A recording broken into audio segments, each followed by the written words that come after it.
अनन उस लंबी पूंछ वाली नाव से उतरा जो नहर के किनारे चलते हुए उसके सामने एक सड़ते हुए लकड़ी के घाट पर आकर रुकी थी। उसका दिल अजीब तरह से धड़क रहा था। वो लगभग 28 वर्ष का, मध्यम कद, सांवली त्वचा और तीखे नैन नक्श वाला एक युवक था, जिसकी आंखों में दृढ़ संकल्प की चमक थी। उसने हल्के रंग की लंबी बाजू वाली शर्ट और यात्रा के लिए सुविधाजनक गहरे रंग की कैनवस पैंट पहन रखी थी और एक पुराना घिसा पिटा बैकपैक लटका रखा था। गोधूली वेला अब पानी और आसमान को एक धूसर रंग में लपेट रही थी। डूबते सूरज की नारंगी लाल रोशनी पास में ही शान से खड़े विशाल प्राचीन सागौन के घर की परछाई बना रही थी। पुरानी सड़ती हुई लकड़ी की सीलन भरी गंध नहर के पानी की बासी महक के साथ मिलकर उसकी नाक में चढ़ी, जिससे उसे बेचैनी महसूस हुई। पानी के हल्के हल्के थपेड़ों की आवाज ऐसी लग रही थी मानो उस अंधेरी सतह के नीचे कुछ हिल रहा हो। ये एक ऐसी आवाज थी जो बेहद डरावनी और अजीब थी। अनन ने अपने शरीर में एक गहरी ठंडक महसूस की, भले ही मौसम बिल्कुल भी ठंडा नहीं था। चारों ओर के सन्नाटे को केवल रात के कीड़ों की आवाज ने तोड़ा, जो अपना अमंगल गीत शुरू कर रहे थे। किसी अंदरूनी एहसास ने उसे बता दिया कि ये यात्रा उतनी आसान नहीं होगी जितनी उसने शुरू में सोची थी। रहस्यमय स्वर में जोर से पढ़ें। 2 मंजिला सागौन का विशाल घर लकड़ी के खंभों पर खड़ा था, जो 100 साल से नहर के किनारे कीचड़ में गहरे धसे हुए थे। कभी चमचमाती लकड़ी की दीवारें अब काई के दाग और समय के साथ हुए क्षय से ढकी थीं। कई खिड़कियां ऐसे खुली पड़ी थीं मानो चीखते चीखते जमे हुए मुंह हों।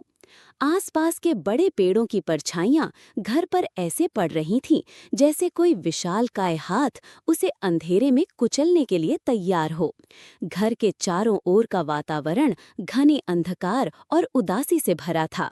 घनी झाड़ियों ने रास्ते को ढक लिया था, जिससे घर में जाने का रास्ता लगभग अदृश्य हो गया था। नम धरती और सड़ती हुई वनस्पतियों की गंध हवा में फैली हुई थी, जो उसके हर कदम पर एकदम घोंटू एहसास पैदा कर रही थी।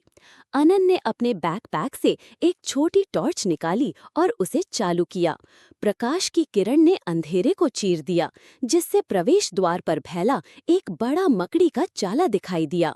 बड़ा लकड़ी का दरवाजा भारी लग रहा था, जैसे दशकों से किसी ने उसे खोला न हो। घर की दरारों से सीटी बजाती हुई हवा की आवाज ने उसके रोंगटे खड़े कर दिए। वो एक ऐसी जगह पर कदम रखने वाला था जो बाहरी दुनिया से पूरी तरह से परित्यक्त और भूली हुई लग रही थी। अब डर का एक एहसास धीरे धीरे उस युवक के दिल पर कब्जा करने लगा था। रहस्यमयी स्वर में जोर से पढ़ें। रहस्य सुलझाने की दृढ़ इच्छा से प्रेरित होकर अनन ने धीरे धीरे पुराने सड़ते हुए लकड़ी के दरवाजे को धकेलने का फैसला किया। दरवाजे से एक भयानक चरमराती आवाज निकली, जैसे किसी सोई हुई चीज को जगाने पर वो कराह रही हो। घर के अंदर कदम रखना मानो समय को पार करके किसी जमे हुए अतीत में प्रवेश करना हो।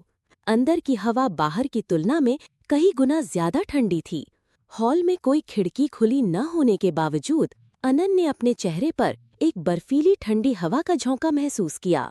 टॉर्च की रोशनी हवा में तैरते धूल के कणों पर पड़ी, जो सैकड़ों हजारों आत्माओं के कणों की तरह लग रहे थे। कमरे के कोनों में पुराने सफेद कपड़ों से ढके प्राचीन सामानों का दृश्य एक निराशाजनक एहसास पैदा कर रहा था। घर के अंदर का सन्नाटा किसी भी आवाज से ज्यादा डरावना था, मानो बाहरी दुनिया की सारी आवाजें निगल ली गई हों। उस सन्नाटे में अनन अपने दिल की धड़कन सुन सकता था। कहीं से आती एक हल्की फुसफुसाहट धीरे धीरे उसके मन में खौफ पैदा करने लगी। उसने महसूस किया कि कोई उसे अंधेरे से देख रहा है, एक ऐसी नजर जो इंसानी नहीं थी, बल्कि आक्रोश और क्रोध से भरी थी, जो मुक्त होने के दिन का इंतजार कर रही थी। रहस्यमय स्वर में जोर से पढ़ें। रहस्यमय स्वर में जोर से पढ़ें। आधी रात के सन्नाटे में अनन अपनी आंखें बंद नहीं कर पा रहा था। उसे लगातार महसूस हो रहा था कि कोई उसे देख रहा है। वो युवक उस कठोर लकड़ी के फर्श से उठा जिसे उसने अस्थायी आरामगाह बना रखा था और इस रहस्यमयी घर की विस्तार से पड़ताल करने के लिए एक बार फिर अपनी टॉर्च उठा ली। टॉर्च की रोशनी लकड़ी की दीवारों पर पड़ी जो प्राचीन नक्काशी से भरी थीं, लेकिन कुछ हिस्सों पर खरोच के निशान थे, जैसे किसी ने पागलों की तरह अपने नाखूनों से खरोचा हो। वो घर के हर कोने से निकलती एक ऊर्जा को महसूस कर सकता था। उसका हर कदम पुराने लकड़ी के फर्श पर चरमराने की आवाज पैदा करता था, मानो घर खुद ही अंदर छिपी किसी चीज के बारे में चेतावनी दे रहा हो। बीच बीच में चलती ठंडी हवा के झोंकों से उसके रोंगटे अनियंत्रित रूप से खड़े हो जाते थे। अनन को यकीन था कि वो इस वीरान घर में अकेला नहीं है, चाहे वो खुद को कितना भी समझाने की कोशिश करे कि ये सिर्फ उसकी कल्पना है। डर धीरे धीरे उसके मन में घर करने लगा, लेकिन सच्चाई का पता लगाने का उसका दृढ़ संकल्प अभी भी अधिक मजबूत था। उसे ये जानना ही था कि यहाँ क्या हुआ था और ये घर इतने भयानक रहस्य के साथ क्यों छोड़ दिया गया था। रहस्यमयी स्वर में जोर से पढ़ें। रहस्यमयी स्वर में। अनन ने उन कमरों का पता लगाया जो दशकों से वीरान पड़े लगते थे। शयन कक्ष, बैठक, रसोई सभी मोटी धूल और मकड़ी के जालों से ढके थे जो कफन की तरह लग रहे थे। बिखरा हुआ प्राचीन सामान यहाँ कभी मौजूद जीवन का संकेत देता था, लेकिन अब केवल खालीपन और एक भयानक सन्नाटा बचा था। उस युवक ने एक पुरानी गंदी लकड़ी की अलमारी के दराज खोलने की कोशिश की, लेकिन उसे केवल खाली पुराने कागज और कपड़े के कुछ फटे हुए टुकड़े मिले। उसने धीरे धीरे एक खिड़की खोली, इस उम्मीद में कि बाहर की हवा अंदर की उदासी को कुछ कम कर देगी, लेकिन इसके बजाय केवल रात के अंधेरे ने उसे घेर लिया। अनंत तब चौंक गया जब उसने पीछे के भंडार कक्ष से किसी चीज के हिलने जैसी आवाज सुनी। आवाज धीमी थी, जैसे कोई पुरानी लकड़ी के फर्श पर कुछ घसीट रहा हो। इससे उसका दिल बेकाबू होकर धड़कने लगा। उसने मुश्किल से अपना थूक निकला और उस आवाज की दिशा में चलने की हिम्मत जुटाई, ताकि वहां जो कुछ भी इंतजार कर रहा था उसका सामना कर सके। रहस्यमयी स्वर में जोर से पढ़ें। भंडार कक्ष दूसरे कमरों की तुलना में कहीं ज्यादा अंधेरा और घुटन भरा था। पुरानी चीजों की बासी गंध और फफूंद की सीलन भरी महक हवा में इस कदर फैली थी कि सिर चकरा जाए। अनन ने उस अंतहीन अंधेरे में अपनी टॉर्च की रोशनी डाली। रोशनी सिर से भी ऊंचे ढेर लगे सामानों पर पड़ी। लकड़ी के पुराने संदूक, मेजें, टूटी कुर्सियां, सब कुछ पुराने सफेद कपड़ों से ढका हुआ था, मानो कफन में लिपटे हुए शव हों। कमरे में कदम रखते ही अनन को तेजी से बढ़ती ठंडक महसूस हुई। एक दमघोंटू दबाव उस पर टूट पड़ा, जैसे कोई चीज उसे चारों दिशाओं से घेर रही हो। अचानक उसने कमरे के कोने में तेजी से हिलती हुई एक काली परछाई देखी। एक धीमी फुसफुसाहट उसके कानों में घुस गई, जैसे दांतों के बीच से सीटी बजाती हवा की आवाज। ये एक ऐसी आवाज थी जो दर्द और द्वेष से भरी थी। अनंत सदमे से सुन्न हो गया। उसके दोनों पैर जरा भी हिल नहीं पा रहे थे। उसे लगा जैसे किसी अदृश्य शक्ति ने उसे वहीं जकड़ लिया हो। उस युवक ने अपनी सुध-बुध और लगभग रुक चुकी सांसों को संभालने की कोशिश की, ताकि वो समझ सके कि उसके सामने वास्तव में क्या है, इससे पहले कि अंधेरा उसे पूरी तरह निगल जाए। रहस्यमय स्वर में जोर से पढ़ें। अगली सुबह अनन पिछली रात की अलौकिक घटना के बाद अत्यधिक थका हुआ उठा, लेकिन जवाब खोजने का उसका दृढ़ संकल्प कम नहीं हुआ था। लगभग 28 वर्षीय, सांवली त्वचा और तीखे नैन नक्श वाला वह मध्यम कद का युवक अपना मुंह धोने और सुबह की ताज़ी हवा लेने के लिए नहर के किनारे घाट पर गया। घने कोहरे ने पानी की सतह और आसपास के क्षेत्र को ढक लिया था, जिससे कुछ भी साफ दिखाई नहीं दे रहा था। हवा में गीली मिट्टी और जलीय पौधों की गंध फैली हुई थी। किनारे से टकराते पानी की धीमी आवाज एक भयानक और शांत वातावरण बना रही थी। उसने देखा कि एक छोटी नाव धीरे धीरे कोहरे के पर्दे से निकल रही थी और एक बूढ़ी औरत उसे खे रही थी, धीरे धीरे उसे घाट पर लगा रही थी। बूढ़ी औरत की आंखों ने अनन को दया से भरी दृष्टि से देखा, फिर भी उसमें एक निश्चित उदासी झलक रही थी। वो दादी प्रिंग थी, एक बूढ़ी औरत जिसके बाल पूरी तरह सफेद, चेहरे पर उम्र की झुर्रियां और त्वचा पर दाग थे, लगभग 70 कुछ साल की। उसने एक सारोंग, एक बिना आस्तीन का ब्लाउज सुआ खोक राचाओं पहन रखा था और एक बुनी हुई बेंत की टोकरी लिए हुए थी। वह एक पुरानी निवासी थी जो जन्म से ही इस इलाके में रहती थी। दादी प्रिंग को गांव वालों ने बताया था कि एक युवक इस पुराने घर में लौटा है और ऐसा लगता था कि वह इसके भीतर छिपी कहानियों को अच्छी तरह जानती थी। रहस्यमयी स्वर में जोर से पढ़ें। अनन ने दादी प्रिंग के पास जाने का फैसला किया और विनम्रता से उनका अभिवादन करते हुए इस पुश्तैनी घर में लौटने के अपने इरादे के बारे में बताया। बूढ़ी औरत ने धीरे धीरे सिर हिलाया। उसकी आंखें चिंता और विषाद से भरी दृष्टि से पुराने लकड़ी के घर की ओर देख रही थीं। दादी प्रिंग ने धीमी लेकिन गूंजती आवाज में अनन को अतीत की कहानी सुनानी शुरू की। इस घर की किंवदंती के बारे में बताया, जो सिर्फ एक साधारण लकड़ी का घर नहीं था, बल्कि दुखद कहानियों और पीढ़ियों से उसके परिवार के लोगों की अचानक मृत्यु के रहस्य से भरा था। बूढ़ी औरत ने पिकुल का नाम लिया, एक खूबसूरत युवती जो बहुत पहले इस घर में रहती थी। पिकुल एक प्यारी लड़की थी और सभी उसे प्यार करते थे, लेकिन उसे एक दुखद भाग्य का सामना करना पड़ा। उसे नुकसान पहुंचाया गया और बिना किसी न्याय के घर के सामने नहर में डूबने के लिए छोड़ दिया गया। अनन ने दादी प्रिंग द्वारा कहे गए हर शब्द को ध्यान से सुना। ये एक ऐसी कहानी थी जो उसे पहले किसी ने नहीं बताई थी।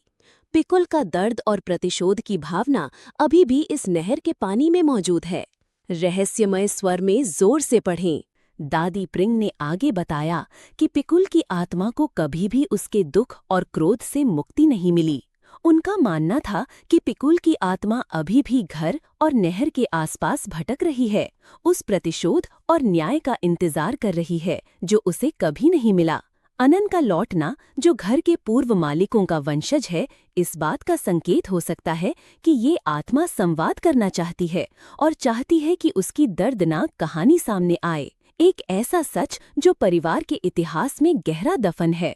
अनन को पिछली रात देखे जाने का एहसास समझ आने लगा। ये शायद पिकुल की फुसफुसाहट थी जो उसे अपनी कहानी बताने की कोशिश कर रही थी। युवक ने एक भारी जिम्मेदारी महसूस की, लेकिन साथ ही उसकी मौत के रहस्य को सुलझाने और उस फंसी हुई आत्मा को मुक्त करने का दृढ़ संकल्प भी था। दादी प्रिंग ने उम्मीद भरी आंखों से अनन को देखा। उन्होंने उसे सावधान रहने की चेतावनी दी, क्योंकि इतनी द्वेष से भरी आत्मा का कोई भरोसा नहीं किया जा सकता। अनन ने दादी प्रिंग को धन्यवाद दिया और वादा किया कि वो इस पूरी कहानी को सुलझाने की पूरी कोशिश करेगा। रहस्यमयी स्वर में जोर से पढ़ें। दादी प्रिंग से कहानी सुनने के बाद अनंत पूरी तरह से बदली हुई मानसिकता के साथ पुराने लकड़ी के घर में लौटा। उसके शुरुआती डर की जगह सच को खोजने की दृढ़ता ने ले ली थी।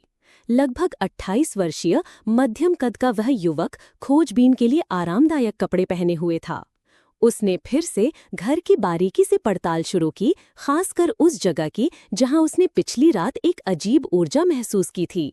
अनन घर की ऊपरी मंजिल पर गया, जिस हिस्से की उसने रात में अच्छी तरह से पड़ताल नहीं की थी। घर के सबसे भीतरी कोने में सबसे बड़ा शयन कक्ष दूसरे कमरों की तुलना में बहुत लंबे समय से बंद लग रहा था। दरवाजे की दरारों से सीलन और सूखे फूलों की गंध आ रही थी। अनन ने उस दरवाजे को खोलने की कोशिश की, लेकिन पाया कि वो कसकर बंद था। उसने अपनी पूरी ताकत लगाकर उस पुराने लकड़ी के दरवाजे को धीरे धीरे धकेला। एक जोरदार चरमराने की आवाज पूरे घर में गूंज गई। अनन ने सावधानी से कमरे में कदम रखा। ढलती दोपहर की धूप लकड़ी के सुराखों से छनकर कमरे में आ रही थी, जिससे हवा में उड़ते धूल के कण रोशन हो रहे थे, जो सैकड़ों हजारों नन्ही आत्माओं की तरह लग रहे थे। कमरे के बीच में रखे सागौन के बड़े बिस्तर का दृश्य, जो अभी भी एक सफेद कपड़े से ढका हुआ था, किसी के जाने का इंतजार कर रहे ताबूत की तरह लग रहा था। रहस्यमयी स्वर में जोर से पढ़ें। रहस्यमयी स्वर। आनंद ने कमरे में घूमकर छानबीन की और बिस्तर के आधार के नीचे छिपी एक गुप्त दराज देखी। ये इतनी चतुराई से छिपाई गई थी कि अगर ध्यान से ना देखा जाए तो ये लगभग अदृश्य थी। युवक ने बड़ी मुश्किल से अपनी पूरी ताकत लगाकर उस दराज को खोला और उसके अंदर जो मिला उससे उसका दिल जोर जोर से धड़कने लगा। वो एक पुरानी डायरी थी जो गहरे रंग के रेशमी कपड़े में लिपटी हुई थी और साथ में कई फीकी तस्वीरें थीं। अनन ने डायरी उठाई और धीरे धीरे खोला। घसीटी हुई लिखावट से उसकी लगभग एक सदी पुरानी उम्र का पता चल रहा था। ये डायरी पिकुल की थी, जिस युवती का दादी प्रिंग ने जिक्र किया था। पहले कुछ पन्नों में उसके रोजमर्रा के जीवन की खुशियों का वर्णन था, लेकिन जैसे ही उसने अगले पन्ने पलटे, सामग्री दुख, भय और असहनीय पीड़ा से भर गई। उसने इस घर के भीतर धोखा दिए जाने और कैद किए जाने का वर्णन किया, साथ ही उसे खत्म करने के लिए रची गई दुष्ट योजना का भी। अनन ने पूरी कहानी को ध्यान से पंक्ति दर पंक्ति पढ़ा। उसे लगा जैसे वो खुद उस दर्दनाक अतीत में समय में वापस चला गया हो। रहस्यमयी स्वर में जोर से पढ़ें। दराज में मिली फीकी तस्वीरों ने पिकुल का सुंदर चेहरा दिखाया। पहली कुछ तस्वीरों में उसकी आंखें मासूमियत और खुशी से भरी थीं, लेकिन आखिरी तस्वीर में वही आंखें एक अमिट भय और दर्द से भरी थीं। अनन उस तस्वीर से निकलते दर्द को महसूस कर सकता था, मानो पिकुल की आत्मा अभी भी उस भयानक याद की तस्वीर में कैद हो। डायरी और तस्वीरें दादी प्रिंग द्वारा बताई गई कहानी की पुष्टि करने वाले महत्वपूर्ण सबूत थे। अनन ने धीरे धीरे पूरी कहानी को जोड़ना शुरू कर दिया। 100 साल से छिपा हुआ एक क्रूर सच अब सामने आने वाला था। उसने पिकुल की आत्मा को उसके द्वारा सहे गए दुखों से मुक्त कराने की एक बड़ी जिम्मेदारी महसूस की। ये यात्रा केवल एक रहस्य को सुलझाने के बारे में नहीं थी, बल्कि एक क्रूरता से व्यवहार की गई आत्मा को न्याय दिलाने के बारे में थी। इस युवक के मन में दबाव और दृढ़ संकल्प की भावनाएं घुल मिल गईं। रहस्यमयी स्वर में जोर से पढ़ें। रात एक बार फिर आ गई। टूटी हुई खिड़की से चांद की रोशनी घर में आ रही थी, जिससे दीवारों पर गहरे नाचते हुए साए बन रहे थे। अनन अभी भी ऊपर वाले कमरे में था, जहां उसे डायरी मिली थी, और वो बार बार पिकुल की डायरी पढ़ रहा था। लगभग 28 वर्षीय मध्यम कद का वो युवक, जिसके चेहरे पर अभी भी गहरी सोच के भाव थे, उसने अचानक कमरे में एक ठंडी सिहरन भरी हवा महसूस की, जबकि खिड़की बंद थी। एक धीमी फुसफुसाहट, जैसे कोई उसका नाम पुकार रहा हो, उसके कान के पास सुनाई दी, जिससे उसके रोंगटे खड़े हो गए। अनन ने डायरी से नजर उठाई। उसकी आंखों ने धीरे धीरे कमरे में चारों ओर देखा, उस अजीब आवाज का स्रोत खोजने की कोशिश की। फुसफुसाहट के बाद की खामोशी किसी भी शोर से ज्यादा डरावनी थी, मानो उसके आसपास की हर चीज अंधेरे में समा गई हो। उसने अपनी टॉर्च उठाई और कमरे के कोनों में रोशनी डाली। इससे पहले कि रोशनी एक कोने में खड़े एक बड़े प्राचीन आईने पर जाकर रुकी। ये एक ऐसा आईना था जो जटिल नक्काशी वाले लकड़ी के फ्रेम से सजा था, लेकिन अब ये धूल और खरोंचों से भरा था, मानो इसे एक सदी से छोड़ दिया गया हो। अनन ने उस आईने से जोरदार रूप से निकलती एक शक्तिशाली ऊर्जा महसूस की। रहस्यमयी स्वर में जोर से पढ़ें। अनन धीरे धीरे उस आईने की ओर बढ़ा। उसका दिल अनियमित रूप से धड़क रहा था, मानो वो आने वाले खतरे की चेतावनी दे रहा हो। उस युवक ने सावधानी से अपने हाथ से आईने की सतह पर जमी धूल को पोंछा। जैसे ही धूल हटी, आईने में उसकी परछाई दिखाई दी, लेकिन पलक झपकते ही वो परछाई भयानक रूप से विकृत होने लगी। आईने में अनन का चेहरा पीला पड़ गया। उसकी आंखें पूरी तरह से काली हो गईं और उसके गालों पर खून के आंसुओं की लकीरें बहने लगीं, जैसे वो दर्द से रो रहा हो। फिर उसकी परछाई की जगह एक युवती के चेहरे ने ले ली। उसका चेहरा पीड़ा और क्रोध से भरा था। उसकी सुंदर आंखें अब खालीपन और प्रतिशोध की एक भयानक चमक से भरी थीं। अनन तुरंत समझ गया कि ये उसी घर में फंसी आत्मा पिकुल का चेहरा है। उसने इसी प्रतिशोध के आईने में खुद को प्रकट किया था। आईने के भीतर से एक धीमी चीख उठी, जैसे ये उस दर्द की आवाज हो जिसे वो 100 साल से मुक्त नहीं कर पाई थी। अनन अत्यंत सदमे में तेजी से पीछे हट गया। आईने से एक भयानक ऊर्जा निकल रही थी, इतनी तीव्र कि वो अपने शरीर में फैलते दर्द को महसूस कर सकता था। रहस्यमय स्वर में जोर से पढ़ें। रहस्यमय स्वर। डर के मारे अनन की सांस थम सी गई। उसने अपने जीवन में इतना भयानक अनुभव पहले कभी नहीं किया था। आईने में पिकुल के चेहरे की छवि उसके जहन में साफ छप गई थी, मानो वो उससे कुछ जरूरी बताने की कोशिश कर रही हो। युवक ने अपनी बिखरी हुई चेतना को समेटा। उसे एहसास हुआ कि ये अब महज एक लोक कथा नहीं, बल्कि उसके सामने घटित हो रही सच्चाई थी। उसने फिर से पिकुल की डायरी उठाई और पहले से कहीं ज्यादा गहरी समझ के साथ पूरी सामग्री को ध्यान से पढ़ना शुरू किया। उसने सुराग खोजने की कोशिश की ताकि वो समझ सके कि पिकुल उस डरावने दृश्य के माध्यम से क्या कहना चाहती थी। अनन खिड़की पर गया, घर को घेरे हुए रात के अंधेरे में बाहर देखा। पानी से आने वाली फुसफुसाहट जो उसने पहले दिन सुनी थी, अब डरावनी और अकथनीय दर्द से भरी लग रही थी। उसने इस कैद आत्मा को उसके लंबे दुख के भंवर से मुक्त कराने की और भी बड़ी जिम्मेदारी महसूस की। अनन ने खुद से कसम खाई कि वो तब तक हार नहीं मानेगा जब तक कि वो पूरी सच्चाई का पता नहीं लगा लेता और इस जल परी के घर में शांति वापस नहीं ले आता। रहस्यमय स्वर में जोर से पढ़ें।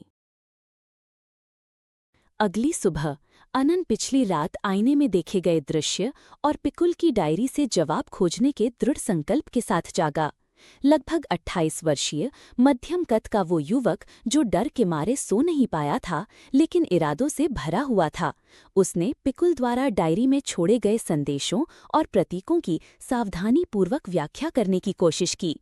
कुछ शब्द काटे हुए थे या वाक्यों में गहरे अर्थ छिपे थे। अनन ने पूरी सुबह उसके पास मौजूद सभी सूचनाओं का विश्लेषण करने में बिताई। उसने देखा कि कुछ पन्ने जानबूझकर फाड़ दिए गए थे, मानो कुछ महत्वपूर्ण छिपाया जा रहा हो, ये नहीं चाहा गया हो कि कोई उन कहानियों को जाने। अनन को कुछ गड़बड़ महसूस हुई, जिससे उसे इस कहानी में शामिल कुछ लोगों की ईमानदारी पर शक हुआ। जो सच्चाई सामने आने वाली थी, वो शायद उसकी सोच से कहीं ज्यादा जटिल थी। उस युवक ने विभिन्न कहानियों को जोड़ना शुरू कर दिया, बिखरी हुई पहेली के टुकड़ों को जोड़कर एक पूरी तस्वीर बनाने की कोशिश कर रहा था। रहस्यमय स्वर में जोर से पढ़ें। डायरी को ध्यान से पढ़ने पर अनन को पता चला कि पिकुल को फूलों से बहुत लगाव था, खासकर पिकुल के फूल से जो उसका हमनाम था। उसने घर के पीछे के उस बगीचे का वर्णन किया था जहां वो अपना ज्यादातर समय बिताती थी। पिकुल अक्सर घर को सजाने के लिए फूल तोड़ती थी और हमेशा एक फूल अपने कान के पीछे लगाती थी। अनन को विश्वास था कि वो फूलों का बगीचा ही बचे हुए रहस्य को सुलझाने की कुंजी हो सकता है। वो युवक घर के पीछे की ओर गया। उसके सामने का दृश्य एक ऐसे बगीचे का था जो कभी फलता फूलता था, लेकिन अब झाड़ियों और खरपतवारों से भरा एक वीरान इलाका बन गया था, जिसने उसके मूल स्वरूप को लगभग पूरी तरह से ढक दिया था। इस क्षेत्र की हवा बाकी जगहों की तुलना में थोड़ी ज्यादा ठंडी थी, भले ही ये तेज धूप वाला दोपहर का समय था। गीली मिट्टी और सड़ते हुए पौधों की गंध हवा में फैली हुई थी, जो उसे एक सूनेपन का एहसास दे रही थी। अनन ने धीरे धीरे बगीचे का पता लगाना शुरू किया, पिकुल के फूलों के किसी भी अवशेष को खोजने की कोशिश की जो अभी भी वहां हो सकते हैं, या कोई भी निशान जो पिकुल ने पीछे छोड़ा हो। उसे लगा जैसे कोई अनदेखी ऊर्जा उसका मार्गदर्शन कर रही हो। ये एक ऐसी भावना थी जो उसे आगे बढ़ते रहने के लिए कह रही थी, चाहे उसे कितने भी भयानक दृश्यों का सामना क्यों न करना पड़े। रहस्यमय स्वर में जोर से पढ़ें। अनन खोजबीन करता रहा जब तक कि उसका पैर अनजाने में जमीन में दबे एक पत्थर से नहीं टकरा गया। युवक ने नीचे झुककर देखा और पाया कि वो पत्थर एक पथरीले रास्ते का हिस्सा था, जो अब काई और खरपतवार से ढका हुआ था। अनन ने नंगे हाथों से उस जगह को खोदना शुरू किया, और जो उसे मिला उससे उसका दिल जोर-जोर से धड़कने लगा। वो एक छोटी सी लकड़ी की संदूकची थी, जो समय के साथ जर्जर हो गई थी, लेकिन उसके ऊपर अभी भी पिकुल फूल की नक्काशी के निशान थे। अनन ने सावधानी से संदूकची खोली। अंदर केवल एक पुराना लिफाफा था, जिसमें पिकुल की लिखावट में एक और पत्र और एक फीके पड़ चुके धातु से बना पिकुल फूल के आकार का पेंडेंट था। ये पत्र पिकुल ने अपनी मृत्यु से पहले लिखा था। इसने उसकी मौत के पीछे के व्यक्ति के बारे में भयानक सच्चाई का खुलासा किया। उसका सबसे करीबी और भरोसेमंद आदमी ही वो था जिसने उसकी संपत्ति और प्रसिद्धि की उम्मीद में एक दुष्ट योजना से उसे धोखा दिया था। अनन ने सदमे और गुस्से में पत्र पढ़ा। उसे अभी-अभी पता चला था कि उसकी पूर्वज के साथ कितनी बेरहमी से अन्याय हुआ था। 100 साल से दफन राज अब पूरी तरह से खुल चुका था। रहस्यमयी स्वर में जोर से पढ़ें। पिकुल के पत्र ने अनन को अपने परिवार के इतिहास में छिपी बुराई का एहसास कराया।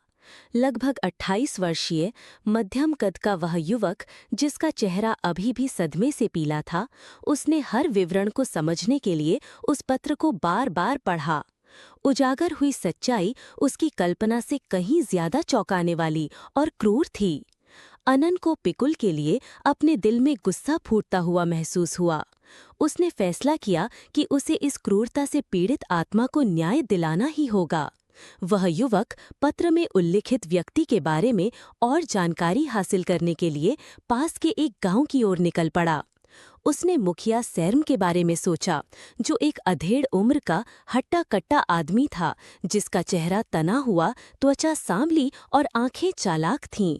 उम्र 50 से ज्यादा, जो साफ सुथरे दिखने वाले लेकिन गंदे कपड़े पहने था, और जो उस इलाके का प्रभावशाली मुखिया था और उसके परिवार के अतीत के बारे में अच्छी तरह से जानता हुआ लगता था। अनन को पहली नज़र से ही मुखिया सैर्म पर भरोसा नहीं था, लेकिन उसे पूरी कहानी को और स्पष्ट करने के लिए मुखिया से मिलना जरूरी था। रहस्यमय स्वर में जोर से पढ़ें।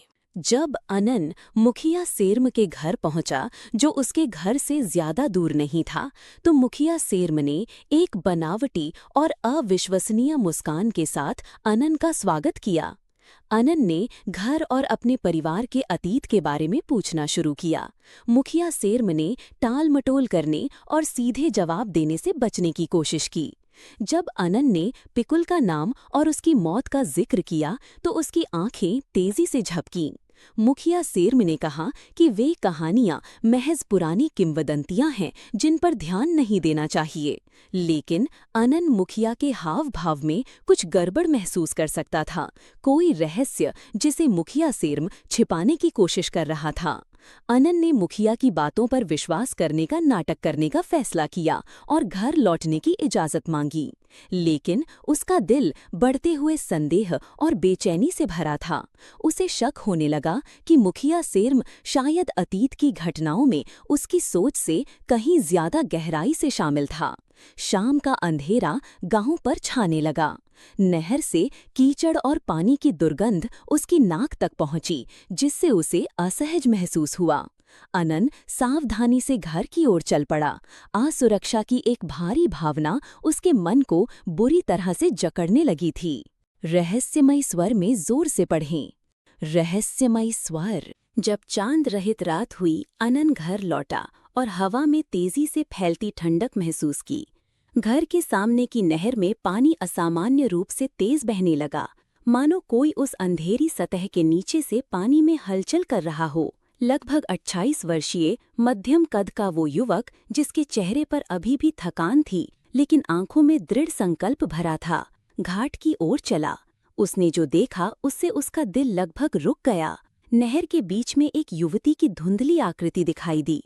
उसके बाल भीगे और लंबे थे, उसका चेहरा मौत की तरह पीला था और उसकी आंखें भयानक दर्द और प्रतिशोध से भरी थीं। वो पिकुल थी। उसकी आत्मा अनन के सामने स्पष्ट रूप से प्रकट हुई। उसने गुस्से से भरी आंखों से उसे घूरा और बर्फीले पानी से एक लाश जैसा पीला हाथ बाहर निकाला, मानो उसे आत्माओं को निगलने वाली गहराई में अपने साथ शामिल होने के लिए आमंत्रित कर रही हो। एक तीव्र दबाव और ठंडक अनन पर टूट पड़ी। नहर के नीचे से आने वाली चीखें दर्द की साधारण चीखें नहीं थीं, बल्कि एक ऐसी नाराजगी से भरी चीखें थीं जो मुक्त होने की प्रतीक्षा कर रही थीं। इस बार पिकुल की उपस्थिति पहले से कहीं ज्यादा तीव्र और स्पष्ट थी। अनन को एहसास हुआ कि उसे जल्द उसे मुक्त करने का रास्ता खोजना होगा, इससे पहले कि वो हमेशा के लिए अंधेरे के अथाह गड्ढे में डूब जाए। रहस्यमयी स्वर में जोर से पढ़ें। पिकुल की आत्मा से सीधे सामना होने के बाद अनन अगली सुबह डर और उलझन से भरा हुआ दादी फ्रिंग के पास भागा। लगभग 28 वर्षीय मध्यम कद का वो युवक, जिसका चेहरा अभी भी नींद न आने के कारण पीला था, ने बूढ़ी औरत को पूरी कहानी विस्तार से बताई। दादी फ्रिंग ने अनन की कहानी शांत भाव से सुनी, लेकिन उनकी आंखों में गहरी समझ की चमक थी। सफेद बालों और झुर्रियों वाले चेहरे वाली, फाथुंग और खोर क्रचाऊ पहने उस बूढ़ी औरत ने कहा कि पिकुल का स्पष्ट रूप से प्रकट होना इस बात का संकेत है कि वो तत्काल मुक्ति चाहती है। दादी फ्रिंग ने अनन को बताया कि पिकुल की मदद करने का केवल एक ही तरीका है, उसकी आत्मा से जुड़ी एक महत्वपूर्ण वस्तु को खोजना और उसे उस स्थान पर मुक्ति अनुष्ठान के लिए ले जाना जहां उसके जीवन का अंत हुआ था। दादी फ्रिंग ने कहा कि वो वस्तु एक लकड़ी की नक्काशीदार गुड़िया है जो एक युवा लड़की की है, जिसे पिकुल सबसे ज्यादा प्यार करती थी, और वो एक गुप्त स्थान पर छिपी हुई है जिसके बारे में कोई नहीं जानता। अनन ने एक भारी जिम्मेदारी महसूस की, लेकिन वो पिकुल की मदद करने के लिए हर संभव प्रयास करने के दृढ़ संकल्प से भर गया। रहस्यमय स्वर में जोर से पढ़ें। दादी फ्रिंग अनंत को नहर के किनारे एक छोटे पुराने मंदिर में ले गईं, जो वीरान लग रहा था और पेड़ों और लताओं से ढका हुआ था।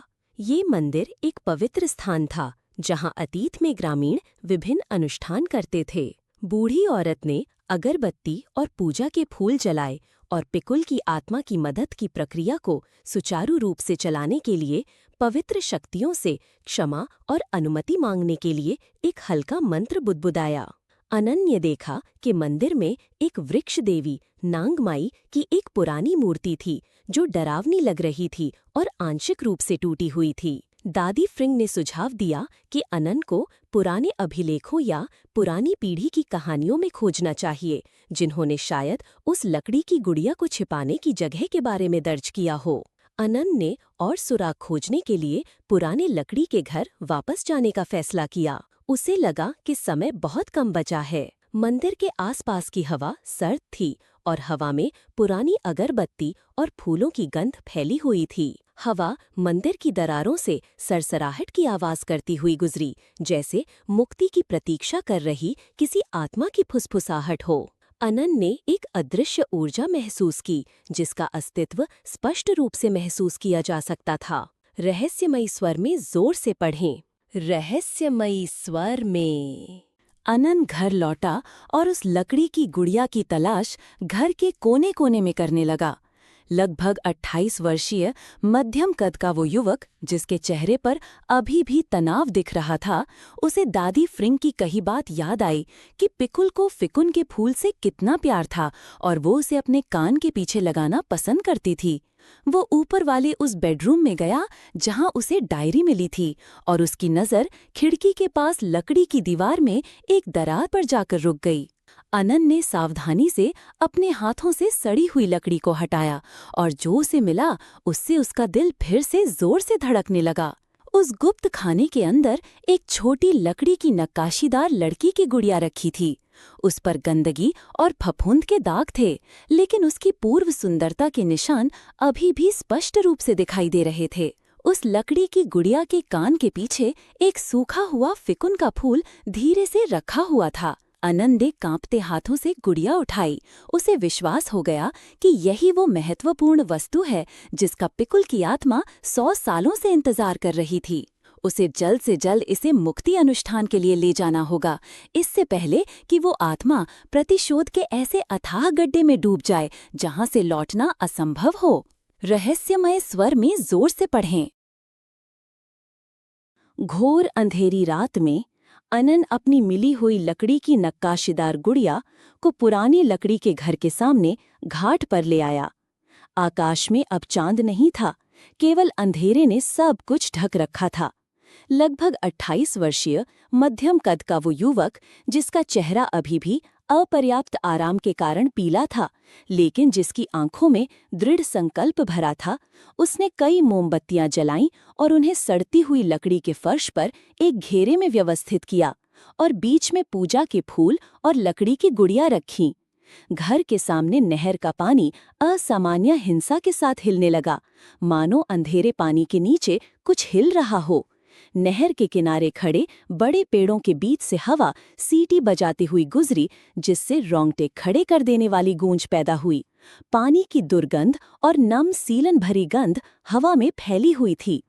अनन ने दादी फ्रिंग द्वारा सिखाए गए मंत्र का जाप करना शुरू कर दिया। उसकी आवाज धीमी थी, फिर भी रात के सन्नाटे में गूंज रही थी। उसके द्वारा उच्चारित प्रत्येक शब्द कैद आत्मा को मुक्त करने के इरादे से भरा था। तनाव और भय लगातार बढ़ता गया और उस युवक ने अपने चारों ओर एक अनदेखी ऊर्जा को बनते हुए महसूस किया। रहस्यमय स्वर में जोर से पढ़ें।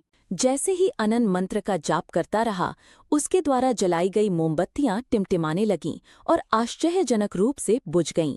अंधेरे ने एक बार फिर घाट क्षेत्र को अपने आगोश में ले लिया। पानी की सतह से धीमी फुसफुसाहट, रोने और चीखने की मिलीजुली आवाजें उठने लगीं, जो अब एक अथाह खाई की तरह काली हो चुकी थी। अनन ने खुद को संभालने की कोशिश की और पहले से ज्यादा जोर से मंत्र का जाप करने लगा। उसने दांत भींच लिए, उसकी आंखें सामने पानी पर टिकी थीं। अचानक एक युवती की आकृति धीरे धीरे पानी के नीचे से ऊपर उठी। वो नहर के बीच में खड़ी थी। उसकी खून जैसी लाल आंखें क्रोध और दर्द से भरी थीं। ये पिकुल थी, उसके सबसे भयानक रूप में, जिसे उसने कभी देखा था। उसके लंबे लहराते बाल भीगे हुए थे और धारा पर तैर रहे थे। उसके शरीर से प्रतिशोध की तीव्र आभा निकल रही थी। पिकुल ने अनन को नाराजगी भरी आंखों से घूरा, मानो कह रही हो कि वो उन लोगों को कभी माफ नहीं करेगी। आसपास की हवा इतनी ठंडी हो गई कि अनन को पूरे शरीर में दर्द महसूस होने लगा। पिकुल की आत्मा उस पर हमला करने वाली थी। अनन ने शांत रहने की कोशिश की और लगातार मंत्र का जाप करता रहा। उसे ये मिशन पूरा करना ही था, चाहे उसकी कोई भी कीमत चुकानी पड़े। रहस्यमयी स्वर में जोर से पढ़ें। अनन अपनी जगह पर डटा रहा और लगातार मंत्र का जाप करता रहा, भले ही अत्यधिक भय ने उसके मन पर कब्जा कर लिया था।